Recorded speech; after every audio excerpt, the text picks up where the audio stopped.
Good day, students, and welcome to today's session where we will be discussing Unit 6 and 7 that deals with ownership, the protection thereof, and termination thereof, and also co-ownership. Now, in order to protect your proprietary interests, there are 4 remedies, namely the vindicatio, the interdict, a declaratory order, and the actio negatoria.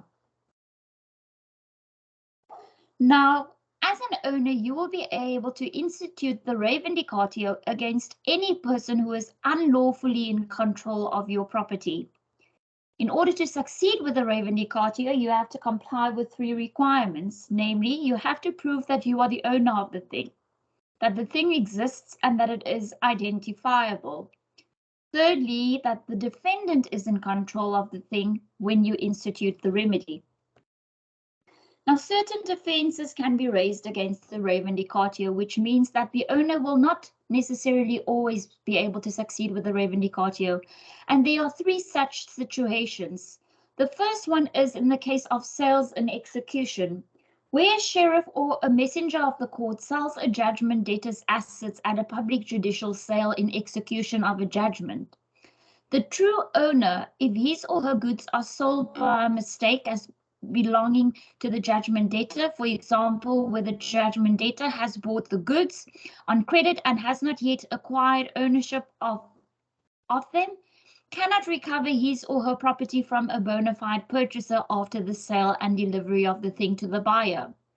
The courts treat a sale in insolvency in the same way as a judicial sale. So that example illustrates where an owner will not be able to claim his goods back by means of the vindicatio. Secondly, an owner can also not just evict unlawful occupiers on his premises. The Prevention of Illegal Eviction from and Unlawful Occupation of Land Act explicitly excludes the use of the vindicatio as a common law remedy when evictions of unlawful occupiers are at stake. Both sections 25 subsection 1 and section 26 subsection 3 of the Constitution stipulates that everyone has the right to have access to adequate housing and not to be arbitrarily deprived of their property. In terms of section 26 subsection 3, no one may be evicted from his or her home without a court order. In terms of this section, certain circumstances have to be taken into consideration before the court can grant an eviction order. A third situation of where a defense can be raised against the vindicatio is in the case of estoppel. Now, estoppel is a defense which can be raised against an owner's vindicatio where the owner of a certain thing, through his or her conduct, culpably leads third parties to believe that someone else is the owner of the thing or is authorized to alienate the said thing. And the third party, relying on this representation, obtains control of the thing and in doing so acts to his or her detriment. Now, in order for a relier of estoppel to succeed with the defense, it has to be proven that there was a representation and that it is as a result of the fault of the owner, that the relier on estoppel acted to his or her detriment, and that his or her reliance on this misrepresentation was the cause of him acting to his detriment. Now, an example of estoppel can be illustrated by means of the following facts. Luke enjoys driving luxury cars and decides to buy the latest Audi A8. He walks into the car dealership with a big duffel bag of money, pays the full purchase price in cash, signs all the necessary documents and receives the keys to his new car. As he is about to get into his new vehicle, but before he takes off the for sale signs, he sees that the passenger seat is dirty. The very embarrassed salesman apologizes profusely and promises to get the seat cleaned immediately. Luke agrees to come back in 2 days to pick his car up, but in the meantime, he wants the car to still be exhibited in the dealership window to show everybody how much it costs. When Luke returns 2 days later, he finds that his car was sold to Daniel by the new sales lady who took Daniel's money and disappeared. Now, the question that arises is, explain whether Luke has any proprietary remedy available where he can find his property and vindicate it. The answer to this question would generally be yes, he will be able to institute the re vindicatio, provided that he complies with all 3 requirements of the re vindicatio. But another question that crops up is, does Daniel, as a bona fide buyer, have any defense against Luke's vindicatory action? Refer to the requirements and applicable case law and whether Daniel will be able to use this defense. The answer to this question would be yes, Daniel has a defense, namely estoppel. But in order to succeed with estoppel, he has to comply with 4 requirements. He has to prove that Luke, or that there has been a representation as a result of the fault of Luke, that as a result thereof, Daniel acted to his detriment, and that his or her reliance on this misrepresentation that the car was for sale was the cause of him acting to his or her detriment. So Daniel will be able to comply with all of these requirements, making his reliance on estoppel successful, which means that the owner, the prior owner, the first owner, Luke, will not be able to succeed with the re vindicatio. Another property law remedy that can be used to protect your proprietary interest is an interdict. Now, what is an interdict? It is an order forcing a person to do something or to refrain from doing something. Who can claim? Normally, it is the owner who can claim and the lawful holder. Against whom can the action be instituted? Normally against the violator. What must be proved? You have to prove that you have a clear right with regard to the thing, that there's an actual or reasonably apprehended violation of a right, and you have to provide the reasons why there is no other effective remedy available to the applicant. Another remedy that you can use to protect your proprietary interest is a declaratory order. Now, what is a declaratory order? It's an order for setting out the rights and duties of parties to a dispute. Who can claim? Normally it is the owner or possessor or holder who will be able to claim a declaratory order. Against whom can this specific action be instituted against? Normally the opponent in dispute.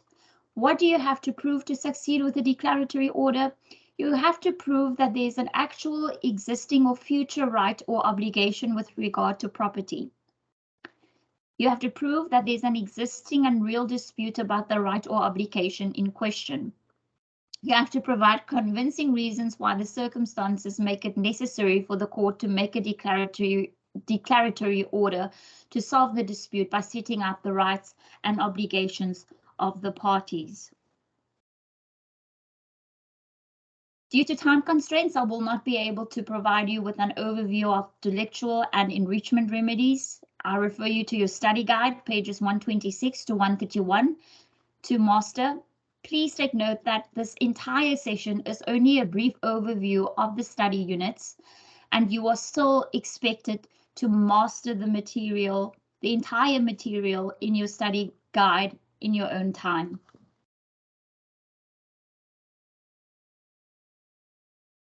Termination of ownership. How can ownership be terminated? Normally, ownership terminates when an owner dies, when a thing is destroyed or ceases in some way to be a res commercio.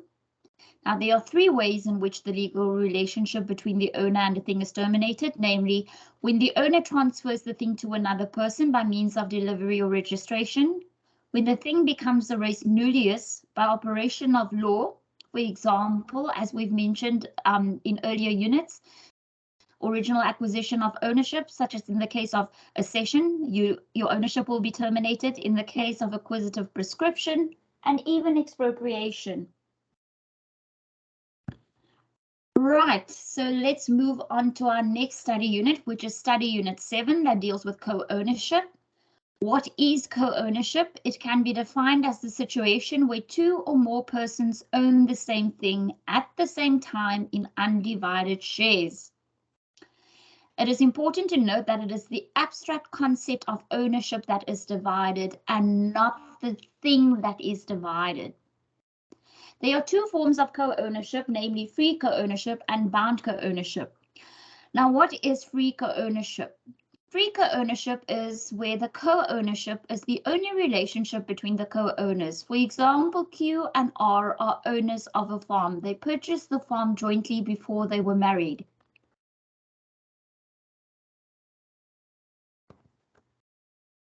Bound co-ownership. Bound co-ownership is different from free co-ownership.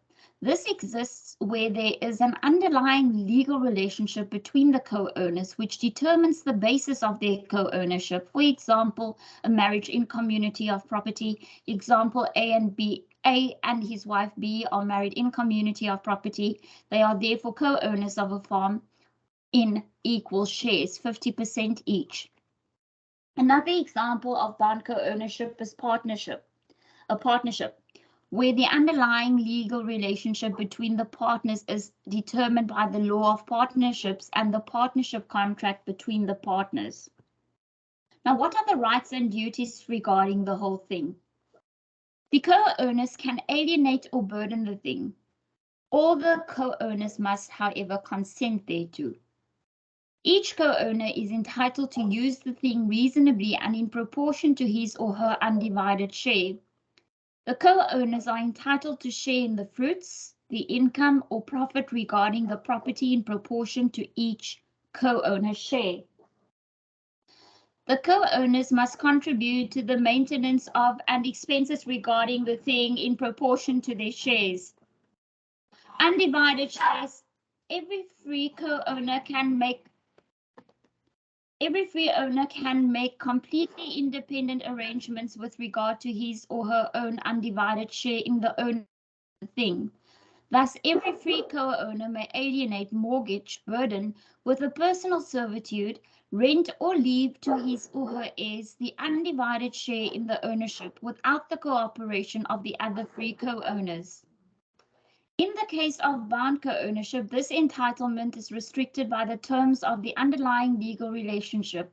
For example, a marriage in community of property or a partnership.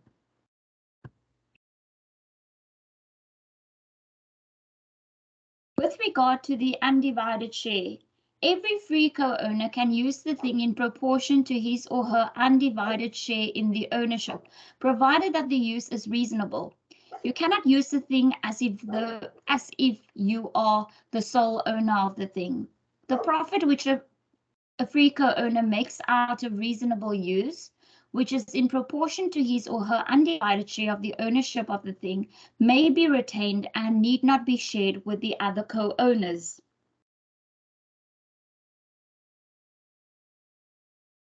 Now, it's only with the cooperation of all the co-owners may steps be taken with regard to a specific portion of the thing. A co-owner cannot unilaterally appropriate to him or herself a portion of the thing without the cooperation of the other co-owners. The co-owners may also agree on the proportionate use of a movable thing. For example, a tractor may be used by co-owners for different periods.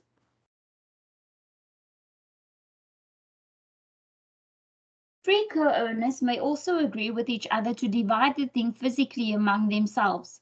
It must be pointed out, however, that such an agreement to divide in no way terminates the co-ownership in respect of the entire thing, since the agreement as to the division is only binding on the parties to it.